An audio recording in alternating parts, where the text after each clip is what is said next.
प्रस्तुत है संसद में आज हुई कार्यवाही की समीक्षा। पहले लोकसभा। लेखक हैं स्वतंत्र पत्रकार कविता पंत। लोकसभा में सरकार और विपक्ष में चल रहे गतिरोध के बीच आज अन्य पिछड़ा वर्ग यानी ओबीसी से संबंधित 127वां संविधान संशोधन विधेयक 2021 पारित हो गया। विधेयक के पक्ष में 386 मत पड़े। लगभग 2/3 बहुमत के साथ ये बिल पारित हुआ। संसद में पूरे सत्र के दौरान ये पहला अवसर था जब सरकार और विपक्ष के बीच सहमति के बाद किसी विधेयक पर चर्चा हुई। सामाजिक न्याय और अधिकारिता मंत्री डॉक्टर वीरेंद्र कुमार ने विधेयक पर हुई चर्चा का जवाब देते हुए कहा कि ये विधेयक पिछड़े वर्गों के हितों को पूरा करने वाला है। उन्होंने कहा कि ये विधेयक ओबीसी समाज को मजबूती प्रदान करेगा। इससे महाराष्ट्र सहित सभी राज्यों की अपनी ओबीसी सूची तैयार करने की शक्तियां फिर बहाल होंगी। उन्होंने कहा कि राज्य ओबीसी के संबंध में निर्णय ले सकेंगे और ओबीसी को कल्याणकारी योजनाओं का लाभ मिलेगा। उन्होंने ओबीसी के कल्याण के लिए केंद्र सरकार द्वारा उठाए गए कदमों की जानकारी दी। डॉक्टर वीरेंद्र कुमार ने कहा कि अब ओबीसी छात्रों के लिए मेडिकल कॉलेज में करीब 4000 और सीटें उपलब्ध होंगी। विधेयक में राज्यों और केंद्र शासित प्रदेशों को सामाजिक और शैक्षणिक दृष्टि से पिछड़े वर्गों की अपनी सूचियां तैयार करने के लिए सशक्त बनाने का प्रावधान है। इससे पहले सामाजिक न्याय और अधिकारिता मंत्री डॉक्टर वीरेंद्र कुमार ने लोकसभा में अन्य पिछड़ा वर्ग से संबंधित संविधान संशोधन विधेयक पेश करते हुए कहा कि ओबीसी के कल्याण के लिए केंद्र सरकार द्वारा उठाए गए कदमों की जानकारी दी। डॉक्टर वीरेंद्र कुमार ने कहा कि अब ओबीसी छात्रों के लिए मेडिकल कॉलेज में करीब 4000 और सीटें उपलब्ध होंगी। विधेयक पर हुई चर्चा के दौरान अनेक विपक्षी दलों की तरफ से ओबीसी आरक्षण की सीमा 50% से ज्यादा बढ़ाने की मांग भी सदन में रखी गई और इंदिरा साहनी फैसले का हवाला दिया गया। इंदिरा साहनी मामला, जिसे मंडल फैसले के रूप में जाना जाता है, उसमें कहा गया था कि आरक्षण की सीमा 50% से अधिक नहीं हो सकती। कांग्रेस के नेता अधीर रंजन चौधरी ने कहा कि एक महत्वपूर्ण विधेयक होने और 3/4 सदस्यों की वोटिंग आवश्यक होने के कारण उनकी पार्टी इस चर्चा में भाग ले रही है। उन्होंने आरक्षण में 50% की सीमा बढ़ाने के लिए एक अन्य विधेयक लाने की मांग की।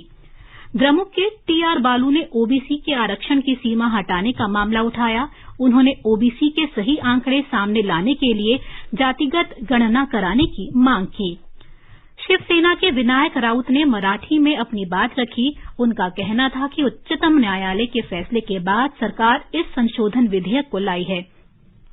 श्रम और रोजगार मंत्री भूपेंद्र यादव ने कांग्रेस पर निशाना साधते हुए उसे याद दिलाया कि उसने काका कालेलकर आयोग को लागू नहीं किया। कांग्रेस ओबीसी के लिए आरक्षण नहीं लाई। वह अटल बिहारी वाजपेयी की सरकार थी जिसने क्रीमी लेयर की सीमा बढ़ाई।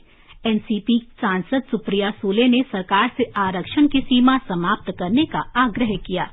वाईएसआर कांग्रेस के बी चंद्रशेखर, जनता दल यूनाइटेड के राजीव रंजन सिंह और चंद्रेश्वर प्रसाद, बीजू जनता दल के रमेश चंद्र माझी, टीआरएस के बीबी पाटिल, लोक जनशक्ति पार्टी के प्रिंस राज ने भी विधेयक का समर्थन किया।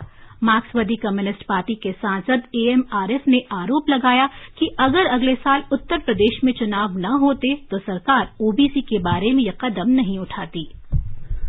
अब सुनिए राज्यसभा में हुई कार्यवाही की समीक्षा। लेखक हैं पीटीआई भाषा के माधव चतुर्वेदी। राज्यसभा में पेगासस जासूसी मामले सहित विभिन्न मुद्दों पर विपक्ष के भारी हंगामे के कारण आज कार्यवाही बार बार बाधित हुई और 5 बार के स्थगन के बाद पूरे दिन के लिए स्थगित कर दी गई।